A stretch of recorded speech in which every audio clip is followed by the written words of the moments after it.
Los Bee Gees salieron indignados de esta entrevista por los desagradables comentarios del presentador. I might just leave. Yeah. Oh, I've never had anyone walk out before, but... we are. Toss it, pal. So anyway, everybody. El trío musical se presentó en el programa de Clive Anderson sin saber que se iban a enfrentar a una de las conversaciones más incómodas de toda su increíble carrera. Aunque claro, el inicio iba a ser de lo más normal. It's true that you've been around 60s, 70s, 80s, you've been around a long time. Yeah. And you've been some highs and lows. Well, mostly highs in your case, but... More highs than you can imagine. Yes. Now, what was that? Because that's perhaps the most distinctive thing now, that high-pitched... Oh, the falsetto. That's it, yes, yeah. Were you working with Mickey Mouse at the time? Minnie. Yeah. No, he got his voice from me, I'm afraid. Yeah. Was it just the tight G? La interacción era muy simpática. Todos reían de lo que estaban hablando y no se notaban malas caras. Aunque claro, el presentador poco a poco metía punzadas para incomodar a los hermanos británicos. I feel I'm in the fan club here. But Saturday Night Fever kind of stamped its identity on you and you on it. And he sometimes describes it as a bit of a millstone because it was recorded, the film came out and the music came out at in the end of the 70s, the decade which fashion forgot. Yes. And, right. Yeah, and now you sometimes get the blame for it. You know, those tight trousers, the flares, the slash to the waist. I think this decade is the decade that fashion forgot. Yes. Because everybody's going back to the 70s and wearing the same clothes again. Yeah. You know? But you probably still had yours, did you? My daughter's wearing mine. Pero fue cuando habló de la separación de la banda que inició un desagradable momento que terminó con la indignación de los artistas que decidieron que lo mejor que podían hacer en ese momento era irse y dejar la entrevista hasta ahí. Then you had what turns out to be quite a short period when you split up. Was that a particularly fraught time? Do you think? Well, that was your career finished. You'd had a few years, and that was going to be it. Because some groups do that, and they're never heard of again. Did you think that might be happening to you? No. Not really. No, we sort of... Well, when we split up, yes. Yes. For 15 months, I think it was. But we realised we didn't enjoy it being by ourselves. No. You know? So it was a lot of things going on, egos and things. And when Robin and I were about 19. Yeah. So we were like all young and getting all these things, people telling you that one brother's better than the other and you don't need them, you don't need him. So we believed all that crap, you know. Yeah. But it didn't last that long. It probably felt a long time.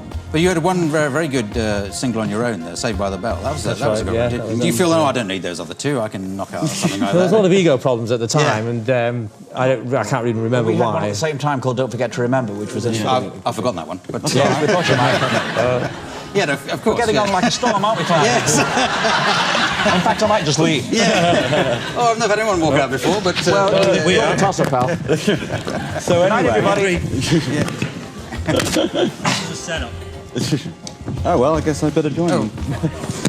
Well, you can stay and just... Well, I'd love to, but I don't do impressions. Yeah. I can't do this off. Oh, I'll get it off next door. I'll see you later, Clive. Okay. Well, there you go. There's the Bee Gees. Okay.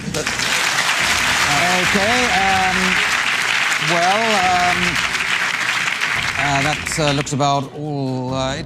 Los hermanos no podían creer que Clive los ninguneara de esa manera, por lo que decidieron que lo mejor era partir.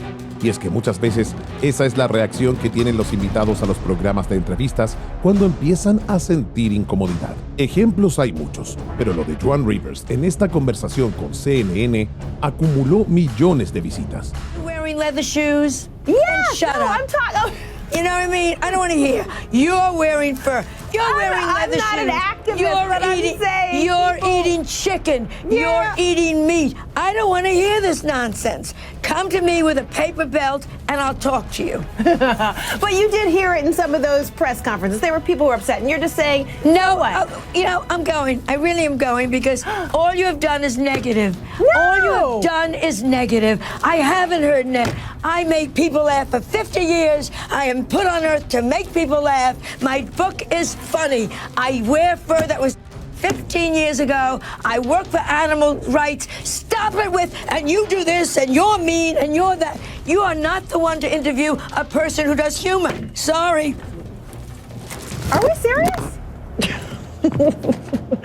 Oh boy, yeah, she was serious. Y esto es algo que incluso los más legendarios entrevistadores han debido enfrentar en su carrera televisiva. Porque muchas veces una simple pregunta puede provocar una reacción que absolutamente nadie espera.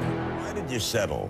You don't have to tell me the terms of the settlement, but why settle since you had a fight to carry on?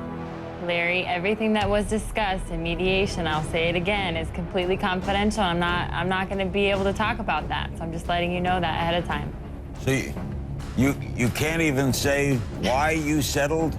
That's not, how does that break what you settled for? I'm not asking you what the settlement was. Confidential I'm asking you, agreement. why did you agree to settle? It's a confidential agreement, and I am not allowed to talk about that. So the agreement discusses the motive behind why each party agreed? Larry, you're being inappropriate. You really are. So I'm not going to talk about... I'm asking a question. Lo cierto es que estos difíciles y memorables momentos pasaron a la historia de la televisión. Y es que, claro, nadie espera que un invitado se levante de su asiento y deje hablando solo al anfitrión. Y menos si es alguien tan reconocido como los Bee Gees. Just leave. Yeah. Oh, I've never had anyone walk out before, but... We are. Toss up, pal. So anyway, This is a setup.